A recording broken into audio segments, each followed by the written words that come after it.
news of the day. CBN's Billy Hallowell, and obviously a lot to get to on the podcast today. Billy, on the focus story, you have someone who's lived in Iran for 22 years until they fled. That story's coming up. Yeah, Reverend Shah Ahmadi, we're gonna be telling his story. It's pretty wild, his fleeing and then coming to faith. Looking forward to the details there coming up in just a moment. Also on the main thing, Chris Mitchell, Joshua Swanson from the CBN Bureau in Israel talked to Pastor Robbie Dawkins as war was breaking out over the weekend, talking about the underground church there in Iran and more. We'll have that update coming up on the main thing.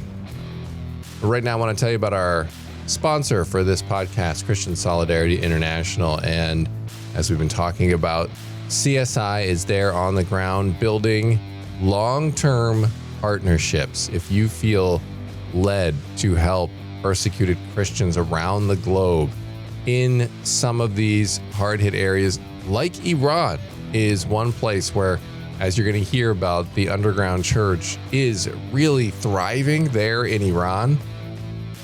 And it's one of those incredible things that when persecution is happening, when Christians are targeted, you see the faith really growing. And it's quite something to see how God works in those situations. But God also works through his saints who are helping out those persecuted Christians. And if you want to be one of those saints helping out people who are walking alongside Christians in heavily persecuted areas, go to csi-usa.org. That's csi-usa.org.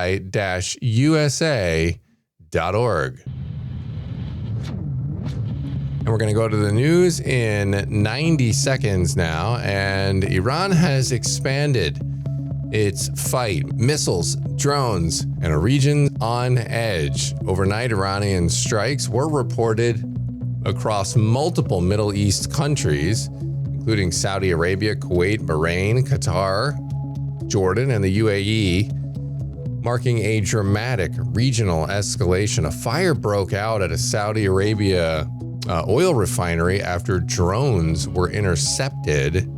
Officials say the blaze is under control and damage is limited, but the symbolism is massive given the global energy stakes involved in what's going on right now in Kuwait.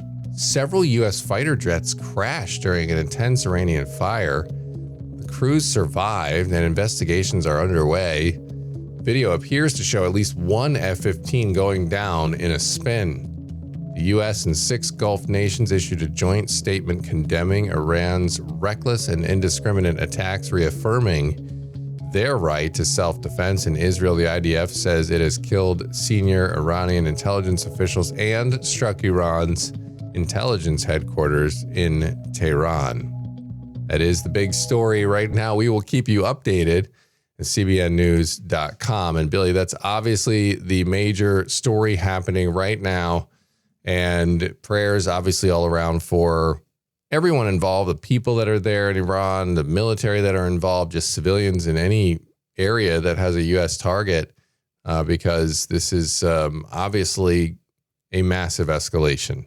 Yeah, it's a massive escalation. And I think, this is one of those situations where it feels out of control. You have these contained battles or these back and forths that go on, but this is something where when you have regime change, you have a desperation that's a totally different level. And when you have an unhinged actor like Iran, you have no idea what's going to come next, because the survival in their minds, their survival of holding on, they're willing probably to do whatever they have to now. So you really do risk a full regional, eruption at this point. And so we've got to be on top of this. And of course we will be at CBN just sort of monitoring where it goes, because I think, again, there's no telling what could happen next. Yeah. And because the U.S. and Israeli joint strike was so really damaging to the Iranian command structure, President Trump said in his statement that they're all dead, is what he said, basically. And so what's happening is the defense minister actually said that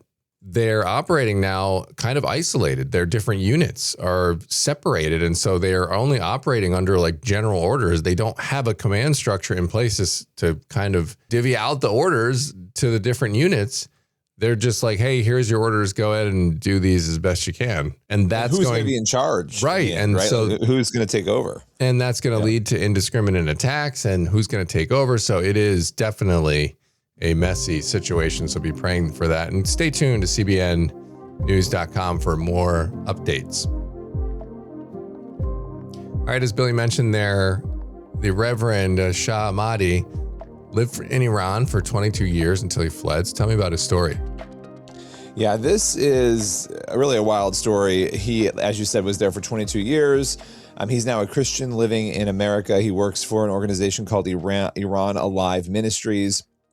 But he basically told us that when he was 8 years old, his dad took him to a mosque and wanted him to learn about Islam. His father was a devout Muslim and, wanted him to learn the ways of that faith. And so he took him there and he began to practice Islam at the age of 8. By the time he was 13, he was memorizing the Quran. And then he eventually went on to get a degree in engineering to become one of the top engineers in Iran. And of course, with that position came a lot of prestige and a life that he loved. But all of that eventually came to an end. He was working at a petrochemical factory, and he said he came into information about, a secret sort of military installation that Iran had near where this factory was. And he said he started getting interrogated and investigated, and, Iranian officials started asking if he was working with Israel or America. And so it became this bizarre situation where he was told by somebody, look, you better leave or you're going to get killed. They're going to come after you. And so that life that he had built started to implode. He said he couldn't even say goodbye to his family, his mother, his dad, nothing. He basically had to escape on foot. It's a wild story. On the border in the middle of winter, walking through the snow, he had to pass the mountains between Iran and Turkey on the border to get out. And a smuggler took him and strangers who he didn't even know on this crazy journey out. But he said it was really just the hardest part of his life. He said, I was running for my life and I had fear and I didn't know if I was going to die. I didn't know the area. I had no clue where I was going. And so like so many people, he had to literally flee the country because of the persecution and chaos that exists there. And what happened once he left Iran? So once he got to Turkey, he said it was very challenging because he didn't know who he could trust. There were Iranian agents in Turkey operating. And so it's like, who can you talk to really? Right. And he said he started drinking and smoking and kind of looking to the world for answers because he wasn't getting answers in Islam. He would pray, he would fast, and nothing would really work. He couldn't find his footing. He eventually made his way to England, and that's where he heard the gospel. He said somebody approached him with simple words. They said, do you know that Jesus loves you? And he said, at that point, he realized he was a sinner. He was drinking, he was partying. And in Islam, if you do good, God loves you. If you do bad, God hates you, right? But he said this person's message about Jesus was different. It was sort of this come as you are. He loves you as you are, and he will wash you clean. Not that you're going to stay where you are, but that he'll meet you where you are and kind of bring you in. And so he started going to some worship services, and eventually he said God touched his heart, and his mind and his heart began to shift and change. And suddenly he had this peace he described of God sort of coming over him and just, really washing him clean, taking all that chaos away. And so it's just a pretty cool story. And now, again, he's working for a Christian ministry where they spread the gospel in Iran, and he's sharing his story. Yeah. And what happened to the rest of his family once he converted? Because obviously, that's a big risk in areas like that. Yeah, so he obviously had to leave his family, and for a long time there was tension after he left. He said he knew that persecution would follow, but one of the things that's kind of wild is he said one by one his family came to Christ. He said 8 of his family members came to Jesus through dreams and visions of Jesus appearing to them at different times. He also said that he brought his mom and his dad to Turkey in 2016, and he had a friend there sharing his testimony about a drunk driver who had killed his child, and that it really reached his father, and that his dad gave his life to the Lord. So this father who took him to the mosque when he was 8 years old now is a Christian. And he said he now has 32 family members who are part of the underground church in Iran. And that, again, it's intense devotion because you really have to want to be a Christian because you can get killed or imprisoned for that. If you're in Iran trying to convert people to Christianity. So really amazing that what happened to him, his conversion led to so many other people in his family, not only converting, but serving, a couple dozen of them in the underground church. Really incredible what God can do. I mean, the Lord's arm is not too short to save. So we need to be praying in the midst of this. And that is something that during our live streams over the weekend, if you saw those, George and Chris Mitchell, the CBN team, they were praying for that repeatedly whenever we would close in prayer, which is for the church. And you're going to hear about that a little bit on the main thing here coming up in just a moment. But praying for God to be on the move in the midst of this situation, in addition to just let's hopefully have the fighting settle down, hopefully have the IRGC just turn in their arms like President Trump is urging them to do. But certainly we need to be praying for God to be on the move there and for eyes to be open, because it is happening in stories like that one that you just brought. So appreciate you bringing that one to the podcast today. That's really encouraging stuff. And we're going to go to the main thing now. Chris Mitchell and CBN's Joshua Swanson were on live over the weekend, breaking news about when this attack began and unfolded, and God being on the move and opening eyes with Pastor Robbie Dawkins. So what's going to happen next for the people of Iran? What's God doing on the ground? Those questions and more on today's main thing.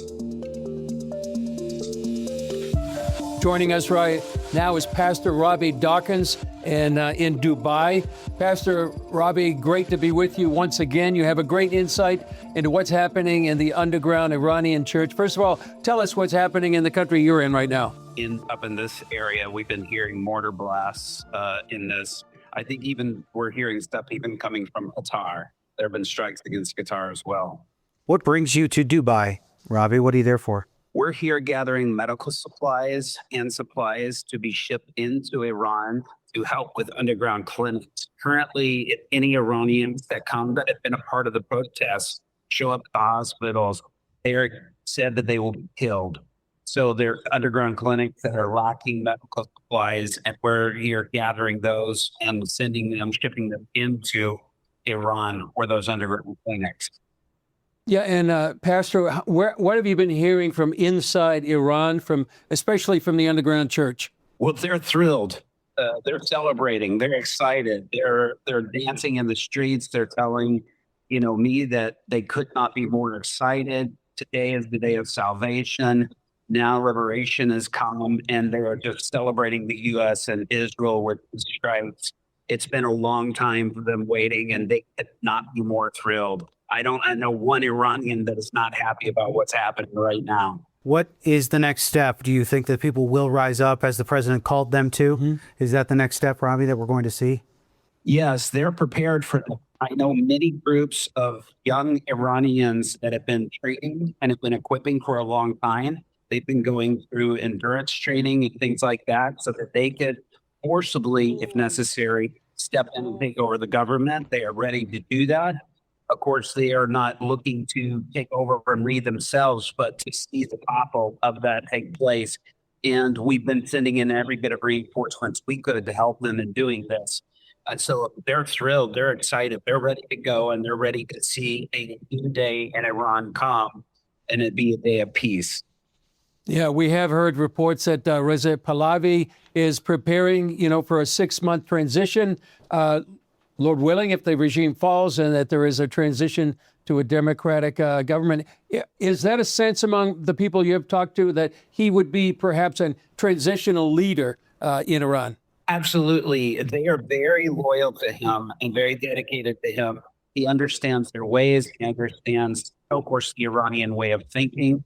And for him to be a major part of transition, whether it's even him sitting as a Charles-type position is figuratively, but also being a part of the government, they want to see that happen because they do believe that he has a commitment to their freedom and that he is committing, to a democratic Iran, which they're desperately wanting. And so all the Iranians I know are very much behind Pahlavi and very excited about him stepping in. Robbie, we're seeing a lot of reports that the IDF is notifying people on the ground in and around strike areas, obviously military bases, but strategic locations. Are you hearing anything about those kinds of notifications going in? We know there's also an internet blackout. I mean, are any messages getting in and out?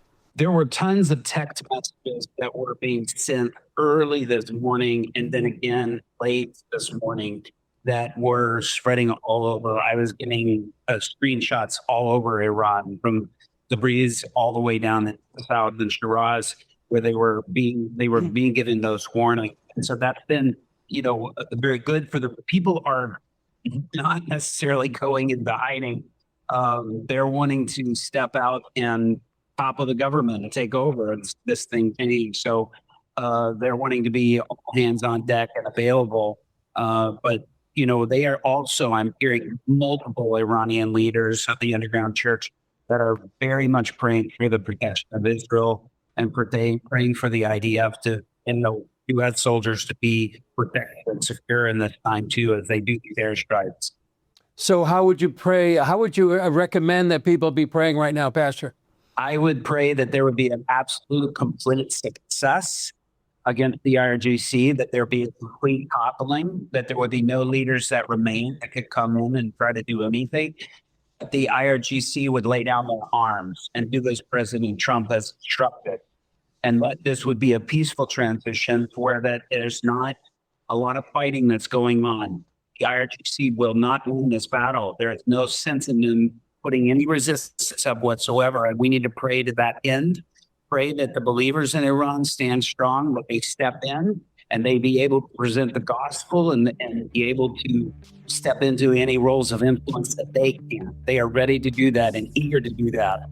And so that's the thing that I think we need to be praying right now, that this will be a complete finish of the IRGC, and that it not just be something that, we see as a temporary resolution, but a total and complete cutting the head off of this snake that has been poisoning this nation long enough.